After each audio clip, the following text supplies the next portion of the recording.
Everything on Earth depends on soil, the natural environment, housing and infrastructure, industry, farming and agriculture, and energy sources.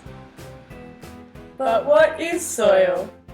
Soil is composed of a number of layers. These may include topsoil, sand, clay, and bedrock. Within these layers are abiotic components such as oxygen, water, decaying organic matter, minerals, and rocks.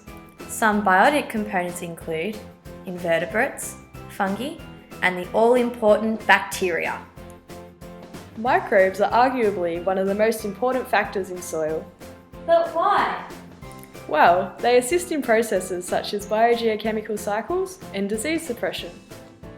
One biogeochemical cycle that microbes play a role in is the nitrogen cycle. Let's start with the nitrogen-fixing bacteria. These guys convert unavailable atmospheric nitrogen into nitrates. Nitrates are available to be taken up by plants and utilised. Higher organisms, such as animals, then receive their nitrogen from these plants. When these animals die and break down, the nitrogen-fixing bacteria once again fix the unavailable nitrogen into nitrates. Let's now introduce the denitrifying bacteria. These guys rob the soil of its precious organic nitrogen and release it as an unavailable form such as nitrogen gas. Another important biogeochemical cycle is the carbon cycle. When organisms respirate, they release CO2 into the atmosphere. This CO2 is used by plants during photosynthesis. Waste and decaying matter are broken down by fungi and bacteria such as Clostridia and Bacilli, releasing organic carbon into the soil. Most of the organic carbon is then released back into the atmosphere as CO2 by the microbes, while the rest remains in the soil.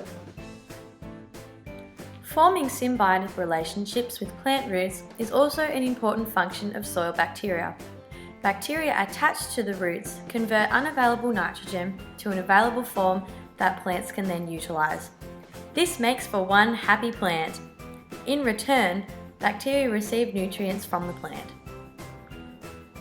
In soil, there is both bad bacteria and good bacteria.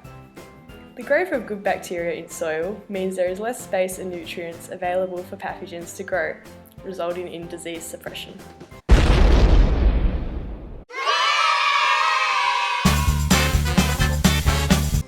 Soil bacteria also aid in soil aggregation. They can produce polysaccharides that stick soil aggregates together.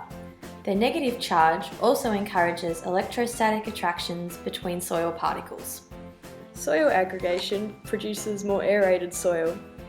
Aerated soil is beneficial for plant growth, and also most microbial pathogens are anaerobic and are therefore less likely to grow in aerated soil.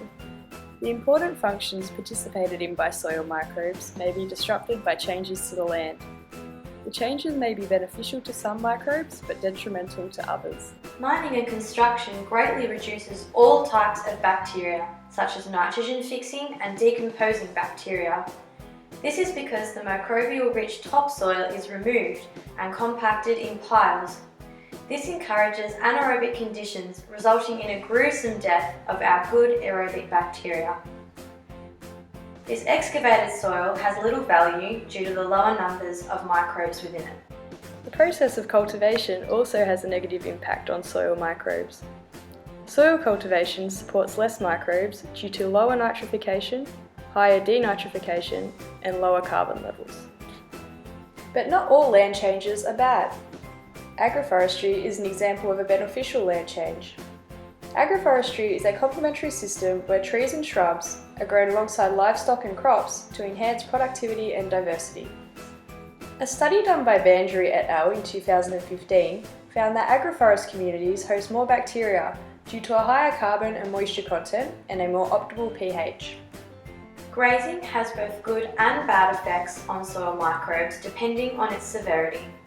Light grazing may increase soil microbes as grazing promotes organic litter in the topsoil, providing microbes with more nutrients.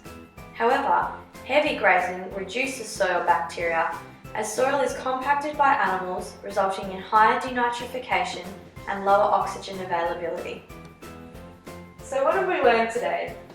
Firstly, microbes are critical for our soil, but are negatively affected by various land uses, such as mining and cultivation. However, some land uses also have a positive effect on soil microbes, especially agroforestry. Inevitably, keeping our soil microbes happy keeps our world happy.